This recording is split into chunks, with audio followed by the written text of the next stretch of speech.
Halo teman-teman, halo semuanya. Kita berjumpa lagi teman-teman di Rayudi Channel.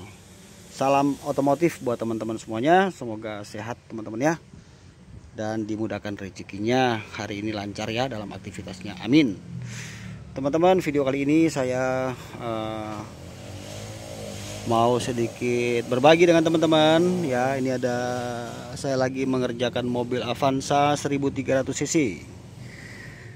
Jadi mobil ini masalahnya ada di sini teman-teman. Coba lihat ya, ini stang sehernya seperti ini. Udah ada di video sebelumnya sih, udah saya upload juga ya. Nah, ini mobilnya mengalami insiden. Stang sehernya patah, pistonnya pun hancur.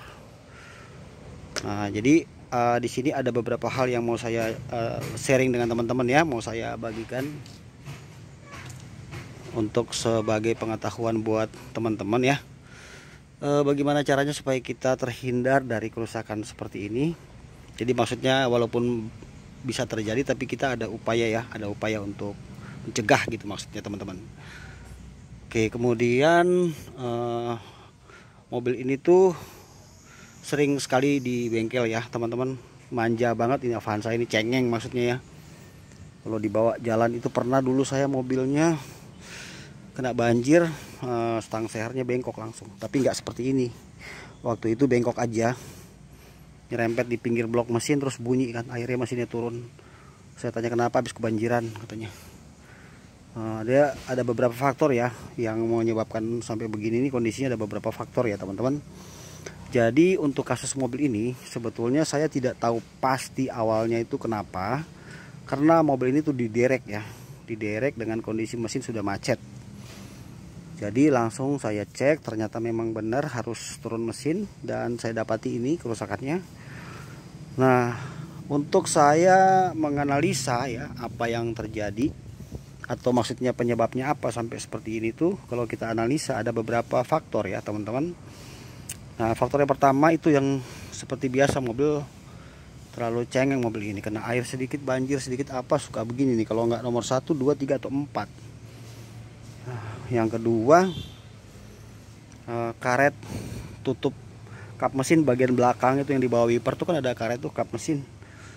Kadang kalau hujan air bisa lolos ke situ, ketumpah ke filter udara, takutnya dia bisa lolos masuk ke dalam ruang bakar. Itu bahaya ya, bisa masuk ke salah satunya, bisa nomor 4 atau 3 atau 2 ya, karena itu pas belakang itu kan, itu juga bisa memicu jadi perubahan suhu pada mesin. Nah, faktor yang selanjutnya itu secara umum itu oli mesin ya. Penggunaan oli mesin yang salah, SAE-nya beda, kemudian tidak diganti-ganti, tidak servis rutin gitu ya. Bisa juga faktor lain adalah memang sudah waktunya diganti. Karena kadang tuh mobil berjalannya waktu ya, ada perubahan pada bahan ini kan, dia bahannya campuran ini ya, campur baja dan segala macam.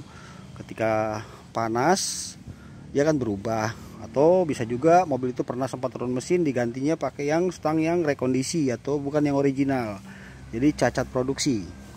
Setelah itu bisa juga disebabkan karena diawali dengan metal yang mulai kendor. Ini kan ada metal di sini. Nah, ini metal jalan ya. Nah, contoh aja. Nah, dia kadang tuh diawali dari metal yang kendor. Jadi sudah mulai ada suara tek tek tek tek tek tek tek, kita biarkan gitu, kita cuekin. Nah, sehingga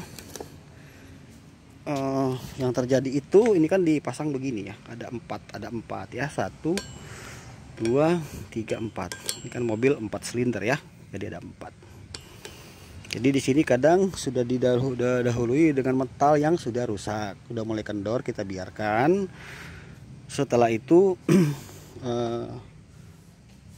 kerusakannya tambah ya, nambah sampai jadi parah.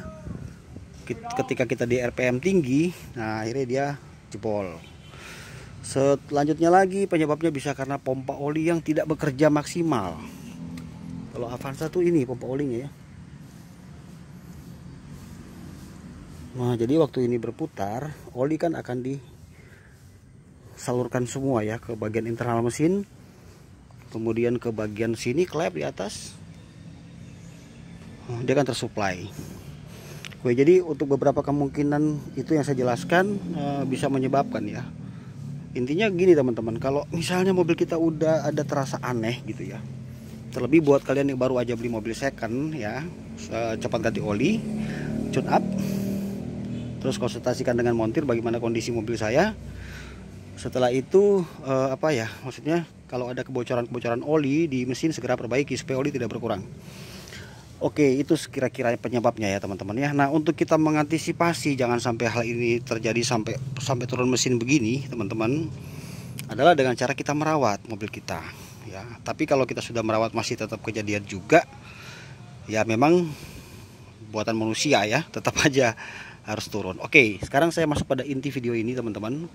Nah, jadi begini teman-teman, ini kemarin kasusnya yang bermasalah nomor 2. Ini nomor 1, ini depannya, ini 1 ya. Ini silinder nomor 1, stang 1, stang 2, stang 3, stang 4. Oke, jadi begini ya teman-teman. Ini tuh kasusnya kemarin. Ini 1 kan ya.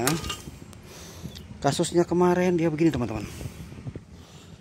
Dia ini jebol di nomor 2 ya. Oke, kira-kira gitu ya. 1, 2, 3, 4. Nah, ini yang jebol kan. Nah, jadi di bagian krak as ini kemakannya dalam banget ya. Ini jebol di sini nih, teman-teman. Ya, 1. Sedangkan yang lain ini masih STD atau masih standar ya, yang lainnya. Oke. Jadi solusinya kalau misalnya seperti ini, teman-teman bawa ke bengkel bubut. Gitu dulu ya. Kata kuncinya bawa ke bengkel bubut dulu untuk diukur. Ya, diukur ini masih bisa nggak nih di papras atau di bubut, karena batas metal itu dimulai dari standar dulu ya. Ini contoh ya, STD, kemudian dia naik 0,25, 0,50, 75, 100 dan 150 itu mentok. Ini segini tebalnya nih kalau 150. Coba bandingkan dengan yang masih standar ini, tebalnya tebal mana?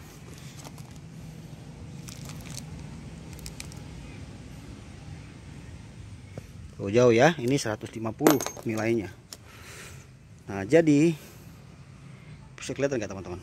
150 ya. Nah, jadi gini teman-teman, kalau misalnya 1 aja ini yang cacat ya, kita bawa ke bengkel bubut. Saya dia bilang ini masih bisa nih 150 di bubut, berarti kita hanya perlu membubut 1 saja ya, yang ini lain nggak usah, tetap pakai yang standar. Nah, karena kalau semua dibubut sayang, sementara yang lain masih standar, masih bisa dipakai ya. Tapi misalnya dia bilang, wah nggak bisa nih bos, udah habis nih, udah nggak bisa sampai 150 nih. Nah, solusinya teman-teman minta dia untuk buatin metal ya, nanti dibikin sendiri sama dia. Jadi metal itu nggak jual produk, nggak jual bebas, dia bikin sendiri metalnya gitu teman-teman. Jadi ini akan lebih tebal lagi dari ini. Itu pun tetap masih ada hitungannya ya. Kalau misalnya di sininya tidak retak atau masih bisa, bengkel bubut ngerti itu teman-teman ya, dia akan bilang masih bisa atau tidak. Nah, ongkosnya sekitar 700.000 satu ini saja, 700.000 ya. Nah, jadi begitu 2 opsi. Kalau misalnya masih bisa dipakai 150, beli 150. Kalau nggak bisa buat, kalaupun misalnya juga tetap nggak bisa, berarti kita cari copotan. Yang Singapura banyak copotan itu teman-teman ya.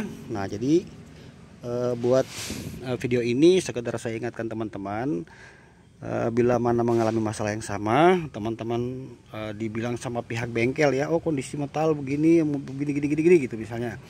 Nah, jadi teman-teman minta aja listnya sama dia, apa aja yang perlu diganti, teman-teman boleh beli sendiri. Itu salah satu cara kita untuk menekan biaya untuk perbaikan, ya kan? Tinggal kita nego dengan dia, ongkos kerja berapa, jasa pekerjaan kita berapa kan, tinggal kita nego. Dan untuk solusi yang tadi saya kasih itu, teman-teman boleh juga konsultasikan dengan montir tersebut. Tapi kalau di bengkel resmi nggak bisa teman-teman ya, mohon maaf, itu harus ranahnya dia teman-teman. Oke, jadi begitu aja ya teman-teman, sedikit kita berbagi informasi. Semoga video ini bermanfaat buat teman-teman semuanya. Tetap rawat kendaraan kita teman-teman ya, dirawat baik-baik supaya kita tetap nyaman menggunakan mobil kita. Kalau sudah ada mulai suara-suara aneh, segera cepat dicek ya. Jangan lupa servis rutin. Demikian teman-teman, Salam sukses buat teman-teman semuanya. Semoga video ini bermanfaat. Jangan lupa subscribe Rayu di channel. Sampai jumpa lagi teman-teman. Bye.